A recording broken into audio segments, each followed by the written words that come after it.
মা, একটু আগে আপনি ওষুধ খেলেন না? ওর অফিসের নতুন জামাটাতে আপনি ওষুধ ফেলেছেন, এবার বাড়িতে এসে তো চেল্লামিল্লি করবে। উফ। এই আজকে মা কোথায়? মাকে তো কোথাও দেখছি না। ছেলে আসলেই খালি আমার নামে নালিশ না, কিন্তু এবার থেকে তো বন্ধ। কি করে? আরে দাও না, তুমি তো কঞ্জুস কেন বলো তো? কি করে? মিথ্যা বলে কাটা কাটা টাকা দিয়ে বয়ফ্রেন্ডটা তোর ফুর্তি করা, আজ থেকে তোর বাইরে বেরোনোই বন্ধ। ঠিক আছে, অনেক হয়েছে, এবার যাও। কি পালিয়ে বিয়ে করে নিয়েছিস? সরি রে দাদা।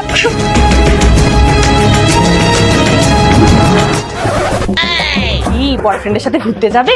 আরে আমাকে তোমার বন্ধুই পাবো। হ্যাঁ পার্কে। হ্যাঁ পেয়ে গেছি। পালিয়ে যাও, বিয়ে খরচাও বাঁচলো, সাথে হাত খরচাও। কি করে এসেছো? দাও পনির দাও। কি কতবার বলে দিয়েছিলাম, সব রেডি করে রেখেছি, এবার রাতে কি খাবো? আরে আমি ইচ্ছা করে জানিনি, আজকে তোমাকে নিয়ে রেস্টুরেন্টে খেতে যাবো তাই। সত্যি? চলো চলো। আসলে পনির আনতে তো বলিনি, প্ল্যান ছিল রেস্টুরেন্টে যাওয়ার। কি যখন মা বলেছে পুজোতে বাপের বাড়ি যাওয়া হবে না তো হবে না। পুজোর সময় বাপের বাড়িটা মেয়েদের ইমোশন, মা প্লিজ আটকাবেন। ইমোশন তো কন্ট্রোল করো, এই বাড়িতেও তো আত্মীয় স্বজন আসবে, কত কাজ বলো তো। আত্মীয় ছাড়ো, আমাদের সময় আমরা না শ্বশুর শাশুড়ির সেবা যত্ন ছেড়ে হাত দিয়ে মুততেও যেতাম না, ওই কি যেন কন্ট্রোল করতাম। দেখাচ্ছি মজা। চা কি খাবো? হ্যাঁ দিচ্ছি। এবার দেখি কন্ট্রোল করে কি করে।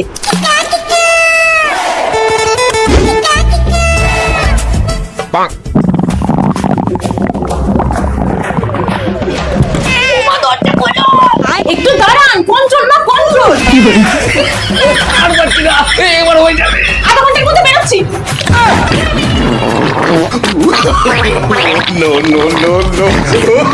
কি মা, যাবো বাপের বাড়ি না এই কন্ট্রোলের পরীক্ষা আপনাদের আত্মীয়দের উপর ট্রাই করবো? যাও যাও যাও।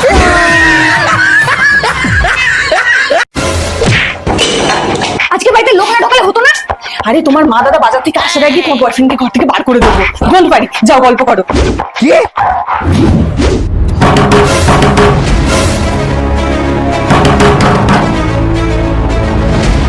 কি করে? কি করে? এবার কি হবে বৌদি? আমার দাদা আর মা নিজেই রাস্তা করে দেবে ওকে যাওয়ার জন্য। যাহাতে বার কর।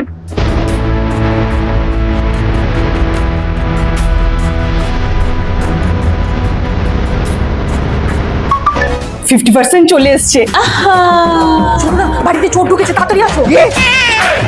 তুমি ওটাকে এখানে ডাকলে? বৌদি টাকার না ভীষণ দরকার। তোমার ননদ আমার স্যালারি সব টাকা নিয়ে শপিং করে নিয়েছে, বাড়ির লোক ভীষণ অসুস্থ। টাকা তো আমারও দরকার পুজোর জন্য। আচ্ছা বাড়িতে ওর দাদা মা না থাকলে তোমাকে ও ডাকে না? কি হয়ে যাবে?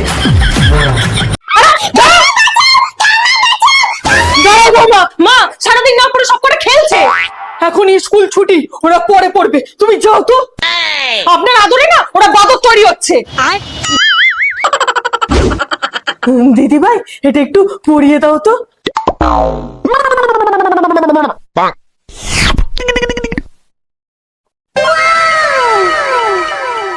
ভাত খাবি?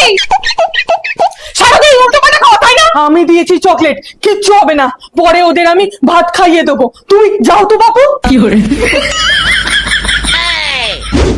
এক দেশে এক রাজা ছিল আর এক রানী ছিল, তাদের একটা ছোট্ট রাজকুমারী ছিল। একদিন ওই রাজকুমারীকে একটা রাজকুমারী কি রে, ঠাম্মির কথা মনে পড়ছে?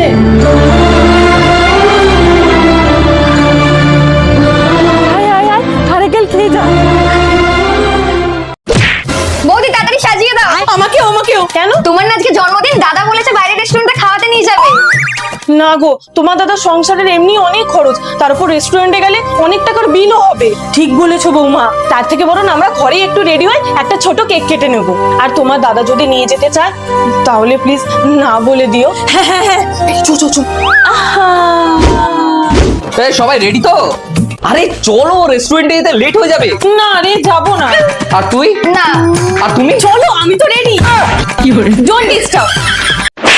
দুদিন পর পর শপিং করার জন্য তোমার টাকা চাই, তাই না? দাদা আজকে আমায় কি গিফট দিবি? আর রেস্টুরেন্টে খাওয়াতে নিয়ে যাবি তো? কোন দুঃখে? আরে আজকে আমার জন্মদিন। হ্যাঁ হ্যাঁ নিয়ে যাবো নিয়ে যাবো। এ বাবা, তার মানে মনে হয় বোনের জন্য কিছু কিনবে বলেই টাকা চাইছিল। সরি। কি করে? বৌদি হেবি তো। ধুর, বেরোবো এখনো আসছে না। মনে হয় আমার জন্য বৌদি অনেক কিছু কেনাকাটি করছে। কি আনলে বৌদি? দাঁড়াও, এক্ষুনি পড়ে আসছি। পারবো না আমি রান্না করতে। করতে হবে না। কি হয়েছে মা? এই যে এসে গেছে লাট সাহেবের বেটি, বাপের জন্য হাজারটা পদ রান্না করো আর মেয়ে এই খাবো না ওই খাবো না সেই খাবো না জ্বলিয়ে মারলো আমাকে। শুধু আমি বলে এই মানুষটার সাথে সংসার করছি, অন্য কেউ হলে না তো কে বলেছে সংসার করতে? দরজা তো খোলাই আছে। হ্যাঁ চলেই যেতাম, শুধু তোমার এই মেয়ের মুখের দিকে তাকিয়ে পড়ে আছি। তাও এটা কোন জাতের দেখতে হবে না, মায়ের কষ্ট একটু বোঝে না লাট সাহেবের বেটি। মা, বাবার পকেট থেকে টাকা নিচ্ছ? ওই কোন দুষ্টার হাত থেকে তো টাকা গলে না, তা কি করব? ঠিক আছে। আমি বাইরে বেরোবো, আমার প্যান্টটা কোথায় গেল? এই না না, এখন আবার কোথায় বেরোবে? তোমার প্রিয় লোটে মাছ রান্না করেছি তো। এই, মানা করছি। জানিস মা না, আজকে লোটে মাছটা কিন্তু হেভি হয়েছে। হ্যাঁ হ্যাঁ